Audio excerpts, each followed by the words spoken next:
ఇండియాలో క్రికెట్ అనేది ఒక స్పోర్ట్ మాత్రమే కాదు, ఒక డిఫరెంట్ ఎమోషన్ అన్నమాట. అందులోనూ ఐపీఎల్ సీజన్ వస్తుంది అంటేనే దానికి separate different fan base and craze ఉంది. ప్రెసెంట్ ఐపీఎల్ లో నడుస్తున్న క్రేజ్ ని, మూమెంట్స్ ని, విన్నింగ్స్ ని అందరూ ఎంజాయ్ చేస్తున్నారు. బట్ ఐపీఎల్ అనేది ఎలా స్టార్ట్ అయింది అనేది చాలా మందికి అయితే తెలియదు అనమాట. బీసీసీఐ ఇప్పటి వరకు 15,000 కోట్ల టర్న్ ఓవర్ చేసింది. అన్నట్టు మీకు బీసీసీఐ అంటే చెప్పలేదు కదా, మన ఇండియన్ క్రికెట్ కి బోర్డు అనమాట. ఐపీఎల్ సీజన్ వస్తుంది అంటేనే ఆ 2 months ఆడియన్స్ అందరికి ఒక ఫెస్టివల్ లాగా మారిపోద్ది.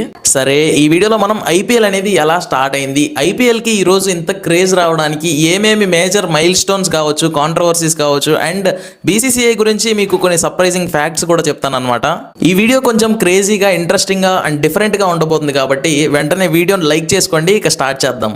ఈ వీడియో ముఖ్య గమనిక, ఎటువంటి బెట్టింగ్ లాంటి వాటి జోలికి మీరు వెళ్ళొద్దు. అది క్రికెట్ లో అయినా వేరే అదర్ ప్లాట్ఫామ్స్ లో అయినా కానీ మనము కష్టపడకుండా ఎవ్వరు ఊరికే మనకి డబ్బులు ఇవ్వరు. అలా ఒకవేళ వచ్చిన డబ్బులు కూడా మన దగ్గర నిలబడవు. ఇదైతే గుర్తుపెట్టుకోండి. వీలైనంత వరకు బెట్టింగ్ ని, బెట్టింగ్ ప్లాట్ఫామ్స్ ని అవాయిడ్ చేయండి. ఎందుకంటే ఎవ్వరు మీకు రెస్పాన్సిబిలిటీ అయితే ఇవ్వరు. మీరు చేసిన తప్పుకి మీరే రెస్పాన్సిబుల్ అవుతారు. ఓకేనా?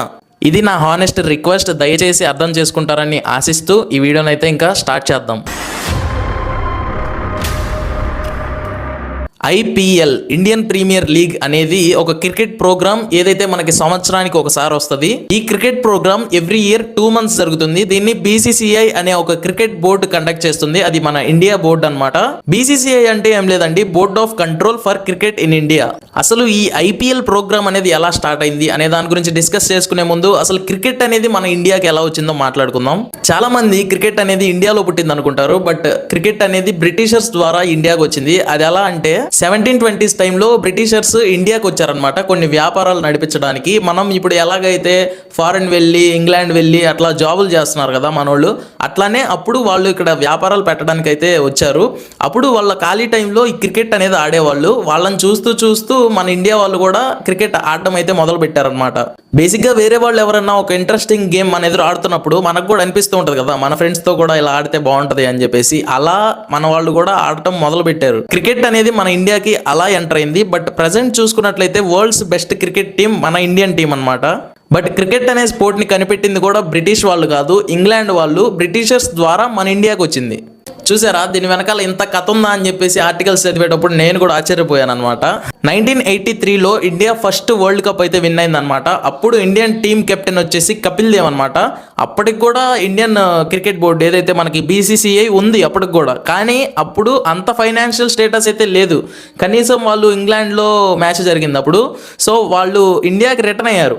ఆ రిటర్న్ అయినప్పుడు వాళ్ళకి కనీసం పార్టీ లాంటిది ఏదన్నా అరేంజ్ చేయడానికి కూడా బీసీసీఐ దగ్గర డబ్బులు లేవు.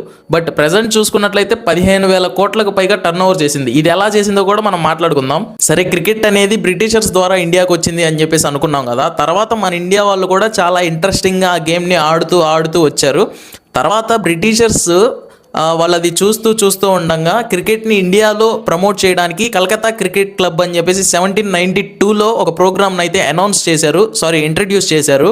కానీ మన ఇండియాలో ఫస్ట్ క్రికెట్ క్లబ్ అనేది లాంచ్ చేసింది పార్సీస్ వాళ్ళు. దాని పేరు ఓరియంటల్ క్రికెట్ క్లబ్ అనమాట. అది ముంబైలో ఇంట్రడ్యూస్ చేశారు. అక్కడే జరిగింది ప్రోగ్రామ్. అలా జరుగుతూ ఉండగా మహారాజా ఆఫ్ పట్యాల అప్పట్లో క్రికెట్ని ఇండియాలో బాగా ఎంకరేజ్ చేశారు. అండ్ ఈయన మన ప్లేయర్స్ని వరల్డ్ వైడ్గా ఆడడానికి స్పాన్సర్షిప్స్ కూడా చేశారనమాట. క్రికెట్ అప్పట్లో ఎలా ఉండేదంటే అందరూ ఎవరికి వాళ్ళు క్లబ్స్ క్రియేట్ చేసేసి ఒక కమ్యూనిటీ, ఒక యూనిటీ ఉండేది కాదు. ఎవరికి వాళ్ళు యమునా తీరు అన్నట్టు ఉండేది అనమాట. సో అందుకని చెప్పేసి ఈ ప్రాబ్లమ్ని ఓవర్కమ్ చేయడం కోసం 1927లో ఇండియన్ క్రికెట్ అసోసియేషన్స్ వాళ్ళందరూ ఒక డెసిషన్ తీసుకున్నారు. ఢిల్లీలో ఈ ప్రోగ్రామ్ అనేది జరిగింది. వాళ్ళు ఏం డెసిషన్ తీసుకున్నారంటే, ఇలా డిఫరెంట్గా ఎవరికి వాళ్ళు ఉంటే కాదు, మనందరం ఇండియాలో ఒక కమ్యూనిటీని బిల్డ్ చేయాలి అనే ఉద్దేశంతో అప్పుడు BCCI, board of control for cricket in India అనే ఒక కమ్యూనిటీని ఇంట్రడ్యూస్ చేశారు. ఇలా బీసీసీఐ ఇండియన్ క్రికెట్ అసోసియేషన్స్ అన్నిటికీ ఒక స్ట్రాంగ్ బాడీలా అప్పుడు స్టార్ట్ అయిందనమాట 1927లో. 1980s దాకా కూడా బీసీసీఐ దగ్గర అంత ఎక్కువ బడ్జెట్ కూడా లేదు. ఏంటంటే ఓన్లీ ఎక్విప్మెంట్ ఛార్జెస్ కానీ, ప్లేయర్స్ శాలరీస్ కానీ, ఇంకా బోర్డ్ ఛార్జెస్ కానీ వీటిని మాత్రం మెయింటైన్ చేసేది అంతే. 1983 ఒక వరల్డ్ కప్ ఫైనల్ మ్యాచ్, ఇది ఇండియాకి వెస్టిండీస్కి జరిగింది. ఈ మ్యాచ్ అనేది బీసీసీఐకి ఒక ఏమంటారు, సుడి తిరిగింది అంటారు కదా, అలాంటి ఒక మిరాకిల్ జరిగింది. ఈ వరల్డ్ కప్ మ్యాచ్ అనేది ఇంగ్లాండ్లో జరిగింది అనమాట. India first time world cup గెలిచిన మ్యాచ్ కూడా ఇదే.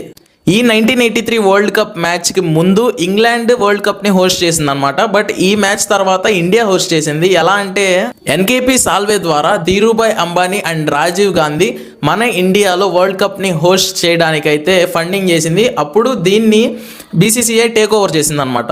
ఇప్పుడంటే మనం డిజిటల్గా క్రికెట్ చూడాలి అంటే ఇన్ని సోర్సులు ఉన్నాయి, కానీ 1980s టైంలో టీవీలో క్రికెట్ చూడాలి అంటే ఓన్లీ దూరదర్శన్ ఛానల్ మాత్రమే ఉండేది. అది కూడా BCCI 5 lakhs per annum pay చేసి ఆ ఛానల్లో మనకి టెలికాస్ట్ చేసేదన్నమాట.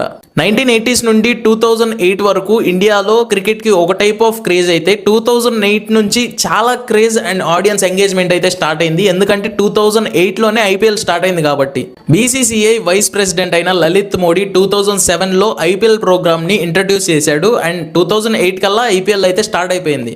అంబానీ, షారుఖ్ ఖాన్ లాంటి కొంతమంది రిచ్ పర్సన్స్ వేలం వేస్తే వీళ్ళు ఎక్స్పెక్ట్ చేసింది $400 million అనమాట. బట్ యాక్చువల్ ఎంత వచ్చిందో తెలుసా?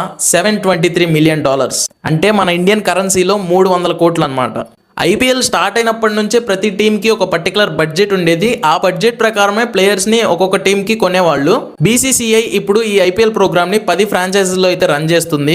ఫస్ట్ ఐపీఎల్ మ్యాచ్ వచ్చేసి April 18th, 2008 కేకేఆర్కి ఆర్సీబీకి అయితే జరిగిందనమాట. అండ్ దాని నెక్స్ట్ ఇయర్ అంటే 2009లోనే ఐపీఎల్ అనేది ఇన్స్టాంట్ హిట్ కొట్టేసింది. Bold promotions, sponsorships and audience reach, engagement కూడా చాలా హ్యూజ్ అయితే వచ్చింది. అనుకున్న దానికన్నా కూడా చాలా ఎక్కువగా వచ్చింది అనమాట. ఇంకేముంది, బీసీసీఐకి ఇంకా ఫుల్ పండగే పండగ, ప్రమోషన్సే ప్రమోషన్స్. 2009లో ఐపీఎల్ మ్యాచ్ అనేది సౌత్ ఆఫ్రికాలో జరిగింది. ఎందుకంటే ఆ టైంలో ఇండియాలో ఎలక్షన్స్ జరుగుతున్నాయి అనమాట. సిఎస్కే అండ్ ఆర్ఆర్ ఈ రెండు టీమ్స్ 2 years అయితే సస్పెండ్ చేయబడ్డాయి. 2016 అండ్ 2017 కొన్ని ఇల్లీగల్ బెట్టింగ్ ఇష్యూస్ వల్ల 2018 ఐపీఎల్లో సిఎస్కే అండ్ ఆర్ఆర్ మళ్ళీ గ్రేట్ కంబ్యాక్ తో రిటర్న్ అయ్యాయి. ప్రజెంట్ చూసుకుంటే ఐపీఎల్ మీడియా రైట్స్ అన్నీ అంటే మనకి డిజిటల్ ప్లాట్ఫామ్స్ కానీ లేకపోతే టెలివిజన్కి కానీ మొత్తం కూడా డిజ్నీ వాళ్ళైతే కొన్నారనమాట. ఎంతకనుకుంటున్నారు? 43,390 కోట్లకి. అసలు అంత బడ్జెట్ అంటే మామూలు విషయం కాదు. ఎక్కడ బీసీసీఐ 1980s ఆ టైంలో మన ఇండియా వాళ్ళు ఇంగ్లాండ్లో first time world cup match win అయ్యి మళ్ళీ మన ఇండియాకి రిటర్న్ అయినప్పుడు వాళ్ళకి కనీసం పార్టీ ఇవ్వడానికి కూడా డబ్బులు లేవు. సుడి తిరగడం అంటారు కదా, బీసీసీఐకి సుడి తిరగడం అంటే ఇదేనేమో. నా అంచనా ప్రకారం బీసీసీఐకి అసలు రూపురేఖలు ఎక్కడ మారినాయి అంటే 2008లో ఎప్పుడైతే ఐపీఎల్ సీజన్ స్టార్ట్ అయిందో అప్పటి నుంచి ఆడియన్స్ ఎంగేజ్మెంట్ పెరిగింది. తర్వాత వాళ్ళకి ప్రమోషన్స్, స్పాన్సర్షిప్స్, కొత్త కొత్త బ్రాండ్ కొలాబరేషన్స్ ఇవన్నీ రావడం వల్లే అక్కడి నుంచి ఇంకా అలా ఎదుగుతా బీసీసీఐ ఇక్కడ దాకా వచ్చింది. మరి మీ ఒపీనియన్ ఏంటో నాకు కూడా తెలియాలి కదా, అందుకని చెప్పేసి కింద కమెంట్ చేయండి. ఇంతే అన్నమాట ఈ వీడియో. మిమ్మల్ని ఎక్కువ బోర్ కొట్టించలేదు, ఎక్కువ ఇన్ఫర్మేషన్ ఇవ్వడానికి ట్రై చేశాను ఈ వీడియోలో అని నేను అనుకుంటున్నాను. ఈ వీడియో ద్వారా మీరు ఎంతో కొంత నాలెడ్జ్ని ఎక్వైర్ చేసుకున్నారు అనుకుంటే కనుక డెఫినెట్లీ మన ఛానల్ని సబ్స్క్రైబ్ చేసుకోవడం మాత్రం మర్చిపోవద్దు. Thank you so much and will meet in the next wonderful video. Thank you so much guys.